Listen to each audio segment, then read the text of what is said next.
بات کر رہے تھے تقدیر پر۔ جو آدمی توحید میں جتنا بڑھتا جاتا ہے اس کا تقدیر پر ایمان اتنا ہی پختہ ہوتا جاتا ہے، اور وہ دن بدن جھگڑا کم کر دیتا ہے۔ ایک بزرگ سے کسی نے پوچھا کہ درویشی کیا ہے، تو انہوں نے جواب میں فرمایا کہ جھگڑا چھوڑ دینا۔ اس نے پوچھا کس سے؟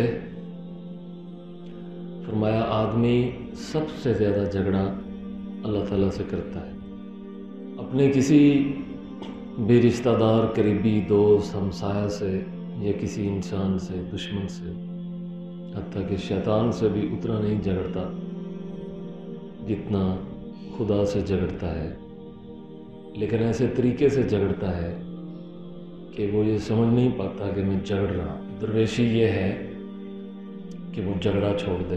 کسی چیز کی طلب کرنا یا خواہش رکھنا، وہ چیز جائز ہو تو یہ طلب اور خواہش جائز ہے، لیکن اس طلب اور خواہش میں اس حد تک گر جانا کہ اگر نہیں مل رہی تو کسی بھی طریقے سے مل جائے، وہ طریقہ خواہ کوئی بھی ہو، یہ بھی جھگڑا ہے۔ زیادہ تر جھگڑے اس دور میں توسع پسندی کی وجہ سے ہوتے ہیں، یعنی لوگ زیادہ امیر ہونے کے لیے، زیادہ خوشحال ہونے کے لیے، زیادہ لذت اور سکون حاصل کرنے کے لیے جھگڑتے ہیں۔ پھر جب ان کی خواہش پوری نہیں ہو رہی ہوتی تو پھر کسی بھی طریقے سے خواہش پوری کرتے ہیں۔ وہ طریقہ چاہے کتنا بھی ناپسندیدہ ہو، وہ بہرحال اپنی مراد اور تمنا پوری کروانا چاہتے ہیں۔ تقدیر نے انسان کی پیدائش سے پہلے ہی اسے باندھ رکھا ہے۔ یہ بات اس لیے نہیں کر رہے ہیں کہ ہم تدبیر چھوڑ دیں، یہ بات اس لیے ہے کہ تقدیر پر ایمان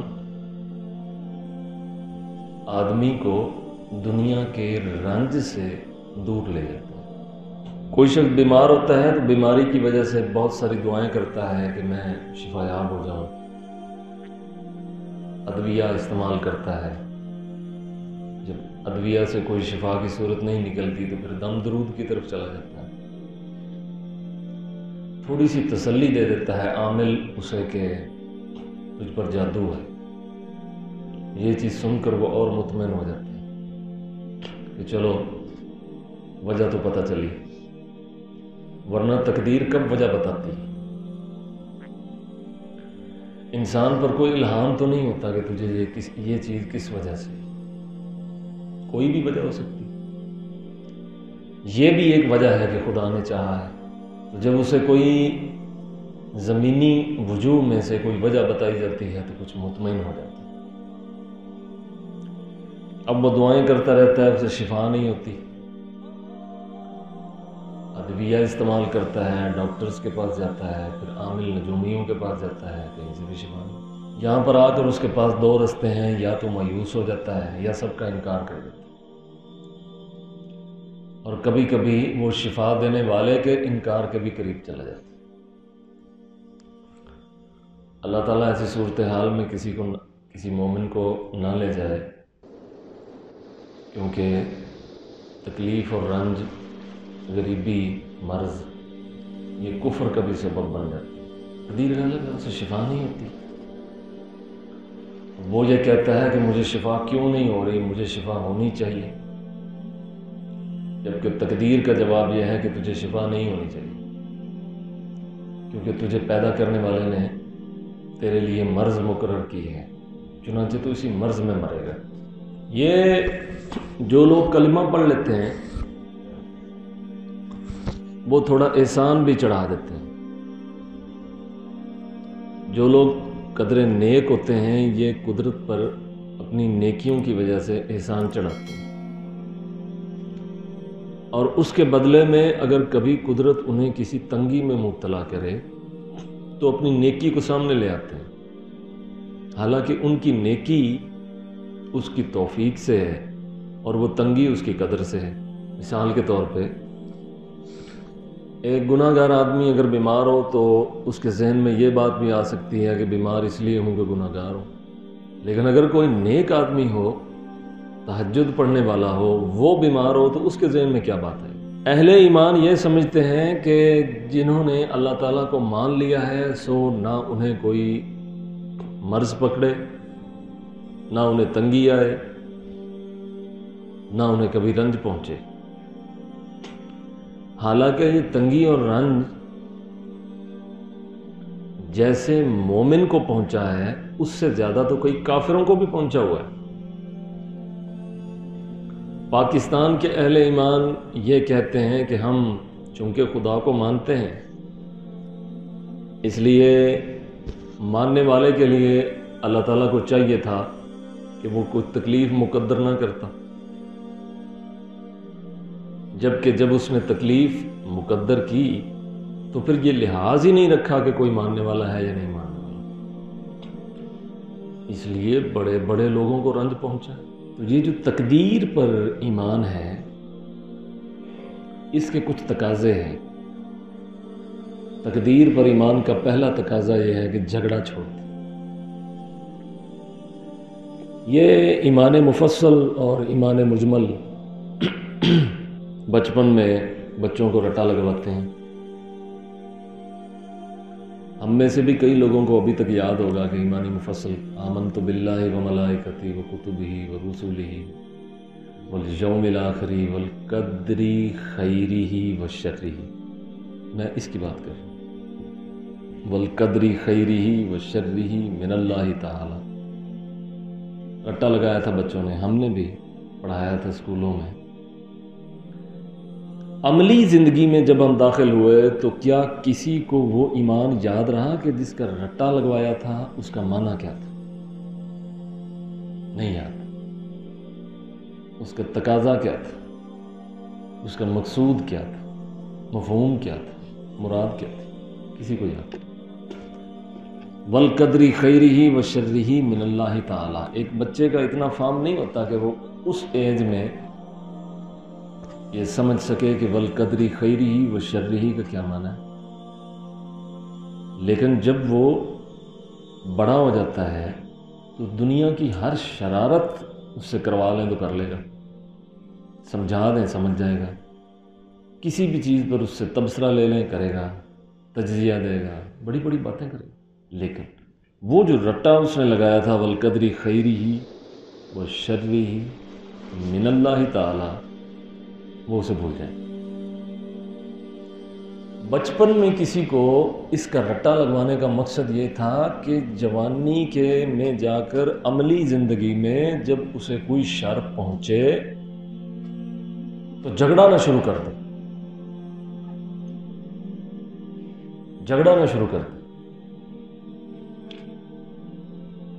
اس یاد کروانے کا کوئی فائدہ نہیں ہوا جب جوانی میں وہ جھگڑتا ہی رہا۔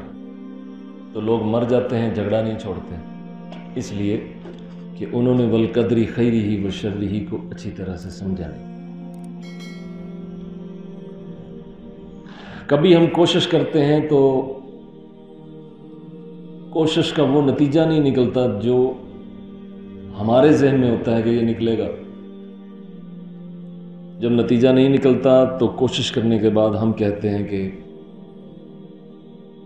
تقدیر کی وجہ سے ایسا ہوا ہے۔ ساتھ ہی یہ بھی کہہ دیتے ہیں کہ اگر میں ایسے کرتا تو پھر ایسے نہیں ہونا تھا۔ اگر یعنی پہلے جملہ جو تم نے کہا ہے وہ یہ ہے کہ تقدیر کی وجہ سے ایسے نہیں ہوا، تو پھر بعد میں تو کہہ رہا ہے کہ اگر میں ایسے کرتا تو ایسے ہو جاتا، تو تقدیر ہی کی وجہ سے تو نے نہیں کیا۔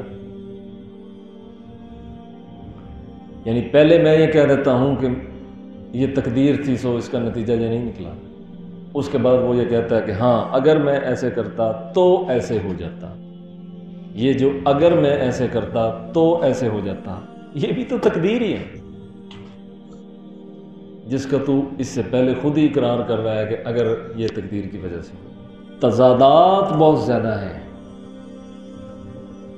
انتشار بہت زیادہ ہے۔ اور رسول اللہ صلی اللہ علیہ وسلم نے فرمایا تھا کہ آخری زمانے میں لوگوں کے ذہن اتنے منتشر ہو جائیں گے، ایک بات سے 40 باتیں نکالیں گے اور کسی ایک بات کا بھی نتیجہ نہیں نکالیں گے، اتنا انتشار پیدا ہو جائے گا۔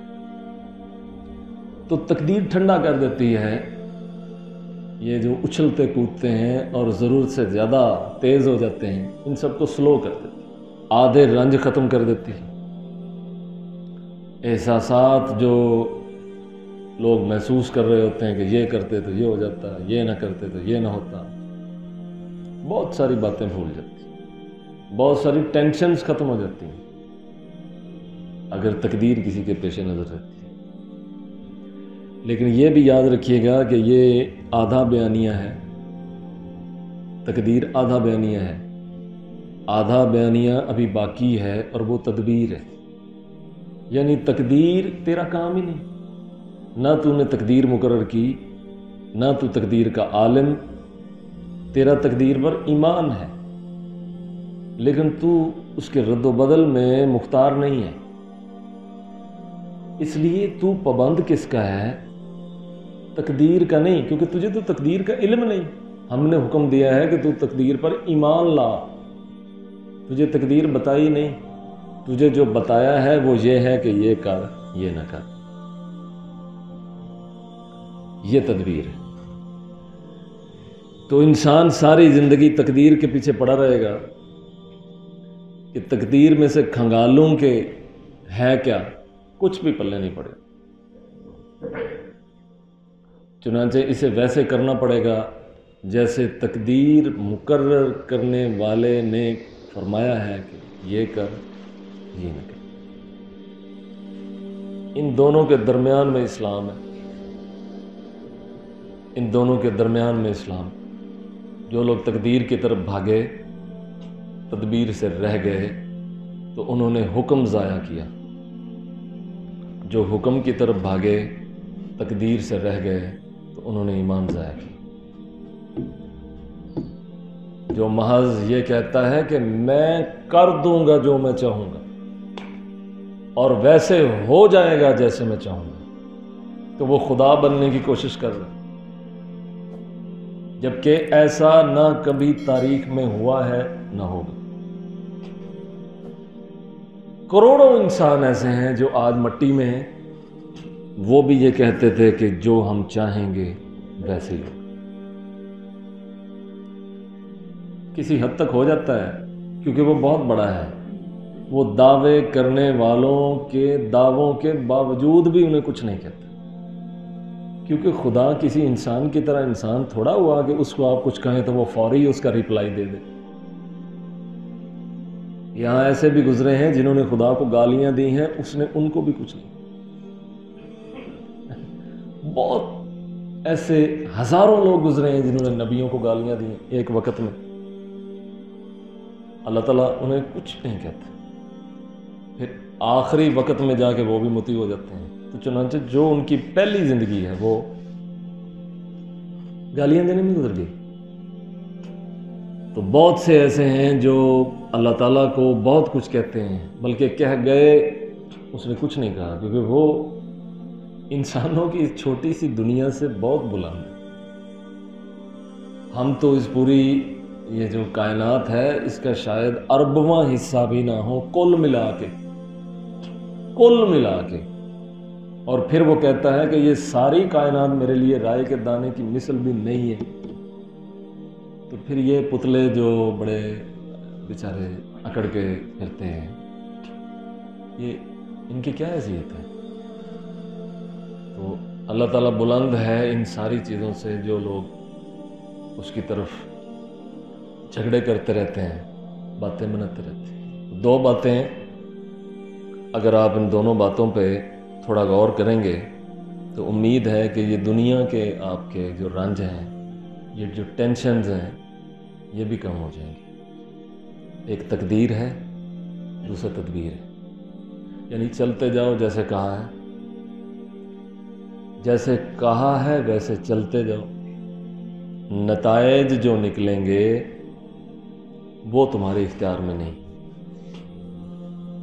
جو نتائج نکلیں گے وہ تمہارے اختیار میں نہیں ہے. تمہارے اختیار میں یہی ہے کہ جو تجھے کہا ہے وہ کرتے جاؤ. اسلام ان دونوں چیزوں کے درمیان.